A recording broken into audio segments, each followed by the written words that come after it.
J'ai 18 ans, je suis en prépa veto, entourée d'une marée de scientifiques. Et on a un super prof de lettres, 3 heures par semaine, c'est pas beaucoup. Le premier cours, il nous demande de tenir un cahier et d'écrire dedans 15 lignes par jour, tous les jours.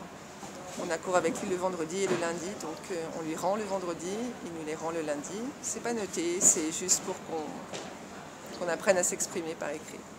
Et la première période dure 15 jours parce qu'il est absent, donc pendant 15 jours j'écris dans mon cahier tous les jours 15 lignes et je lui rends un vendredi. Et le lundi suivant, à la fin de l'heure, il me demande de rester.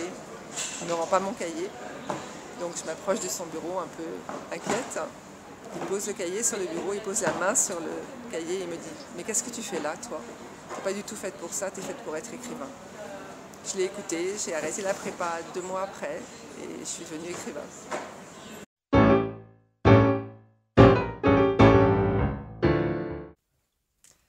Alors, depuis toute petite, je voulais dessiner, je voulais vivre à Paris et travailler pour Walt Disney.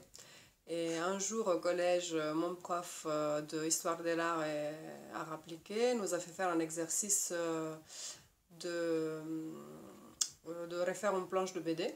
Et moi, j'avais dessiné un petit fantôme tout simple et j'avais calqué tous les décors d'un Picsou. Et à partir de là, mon prof, il a insisté avec mes parents pour me faire faire une école d'art. Il trouvait ça génial. Mon père, il a accroché la planche de BD à son bureau. Et en fait, moi, j'avais arnaqué tout le monde. Mais quand même, j'ai réussi à faire mon école et réussir à être illustratrice.